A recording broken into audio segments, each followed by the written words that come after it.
Duppy Writer came about when I got in contact with the label back 2 years back when they released Buffalo, the single, and I listened to it and I was like, that's great, but it's 2 minutes long. And I thought, hang on, there's no remixes on here, and the vocal comes in straight away and it's almost a nightmare to play out. You can't mix it in, and I just thought I kind of quite fancy doing something with this, add that element, that kind of dancehall element.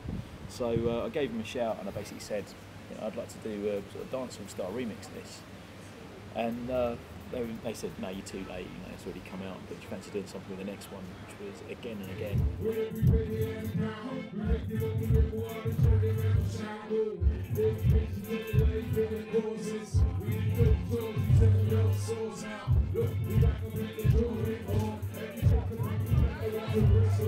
They got me to do a mini album. That went okay. Did about 1,000 copies of that on limited release, and I got a call and they said, let's do something else, let's do a whole album's worth. So they gave me all the, well, as many acapellas as they could find, and left me to it. And it took me about a year to get it together, and finally out.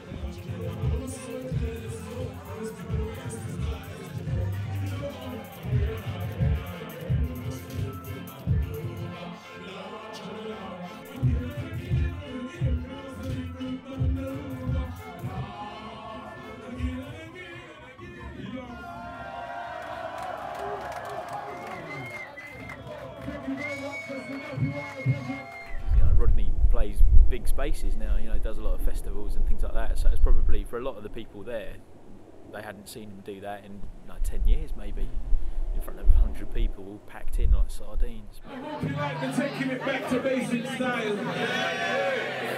This is like some crazy shit being from still in there. Solar system regime, eh? Jesus. I feel like someone's gonna try and sell me a £3 draw. Here we are in a different spot, with a nice cup of tea. The live show, what was I saying about the live show? We had kind of got this rough idea together for the show that I was going to split the channels and do a kind of live dub thing. There's somebody say, "Go on, WrongTom! Go on!" There were certain intricacies that we couldn't actually do when it came to the crunch. Every time I turned up the tape echo on the microphones, all I was doing was picking up the crowd. There was just this kind of like bank of tape echo growl between tunes that I just actually had to switch it off. Who's feeling sticky icky there? I still managed, you know, I was still splitting the tracks and I was still dropping out the bass and drums and that kind of thing. But I was slightly dismayed that we couldn't do what we'd originally intended. But at the same time, you know, the fact was it was about the atmosphere really on the night, and I think Rodney really came through. He's a charismatic guy, you know, and Ricky particularly, I think he had a wicked one. I'm sweating me balls off here. Remix albums are, they're out there now, everyone's doing them, and it just seemed like it needed a theme of some kind. It needed something to sort of just, maybe not raise it above the others, but just you need to shout to be heard these days, don't you? Because there is so much stuff out there. And I listen to Rodney's work, and you know, and I love his tracks, and I love the fact that he's particularly into future music, and everything that he does is, you know, it's kind of plucked out of the ether, and it's just like, where did that come from? I mean, I heard that with Witness, when he was making the track there, he had this idea that he was trying to make the sound of a spaceship taking off or something like that, which I think he did quite successfully. So it's like, well, if he's in the future, I'm gonna go back to the past. So I thought, you know, I'm going to re-envision this, like his work, his catalogue, as something that is steeped in Jamaican history and reggae history. So I wanted some tracks to sound like they were from like sort of late 60s, you know, early reggae era, kind of 67, 68.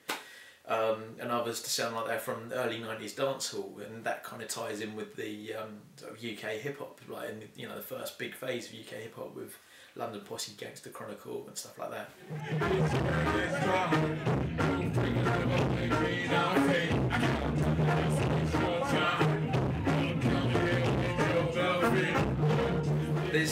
There's stuff in there which people won't necessarily notice, and that's how it all came together. I said, well, I listened to this track and I get a kind of Treasure Isle Records feel, so that became Whirl of Mine on the album, that had gone from this kind of like acoustic guitar and hip hop beat track through to sounding like it was this crusty old 1968 record. I even tried to make it sound like they didn't have the master tapes. I wanted it to sound like they'd just found some old record and gone, oh, we need to remaster this off the vinyl and stick it on the album. So so if you listen to that one, you think I've sampled it. It's not. I've actually just sampled a lot of record noise.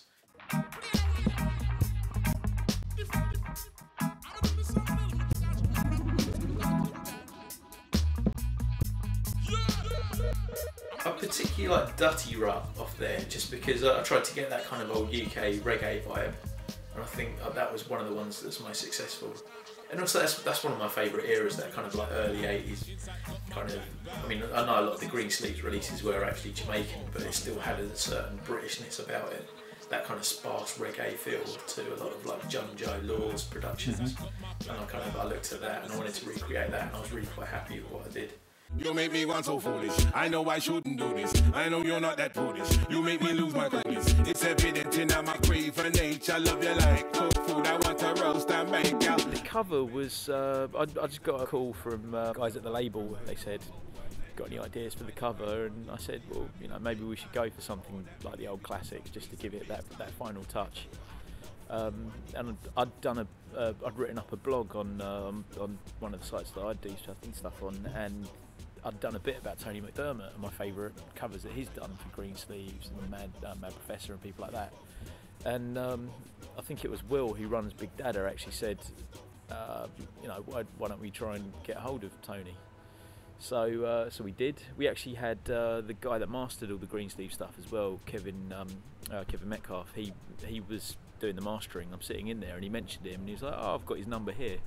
So it all came together really quickly. They gave Tony a shout. He said yep, and by me having to have a word with him about getting rid of my curtains that he drew me with the first time round, I was really happy with it. I was just totally blown away. It was actually on my birthday this year, and the rough sketch came through, and I was looking at the email on my iPhone, and I was just like, what better birthday present than this? I've been buying this guy's album since I was a kid, and there's me.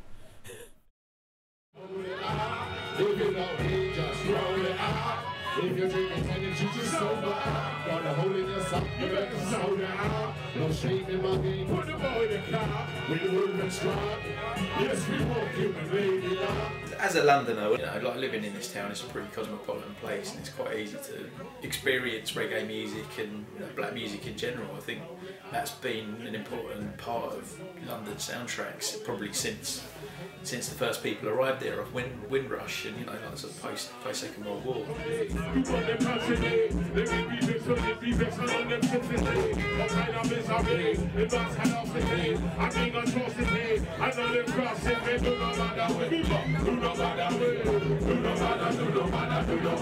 Reggae music particularly is almost, that is London for me in song. Someone actually asked me the other day, if I could pick a tune that sums up London at the moment, and I actually thought of Jar Children by Aswad. It's off the Babylon soundtrack.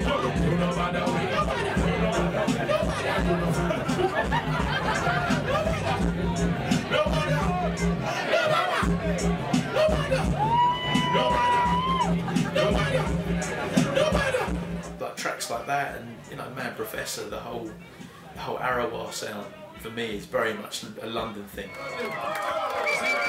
What's happening right now? It's like history. Can somebody say history in the making? And that's happening right now in this room at this present time. My dad, he used to play the Kingston Trio album Live from the Hungry Eye. Every year in Trinidad, they have what is known as a Calypsonian Carnival, in which the various native groups down there vie with one another musically in order to find out who's the best extemporaneous composer of them all. There are three guys from San Francisco who made folk records essentially. You know, there's one guy with acoustic guitar, one guy with a banjo, and one guy on the congas, and they did sort of vocal harmonies.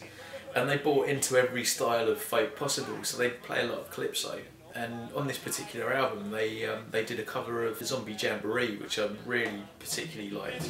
Back to back, belly to belly, well I don't give a damn 'cause I done that already. Back to back, belly to belly, it's Zombie Jamboree, oh what a good game. And another one called Tick Tick Tick, which I think Robert Mitchum actually did a cover of as well, because there's a Robert Mitchum calypso album. And I think couple that with my dad's love of James Bond, because obviously Dr. No, set in Jamaica, had like the Byron Lee soundtrack, and you know tracks like Jamaica Jump Up off there, kind of before I even knew what I liked, that dragged me in. Somebody give Ronnie 3 cheers on his birthday.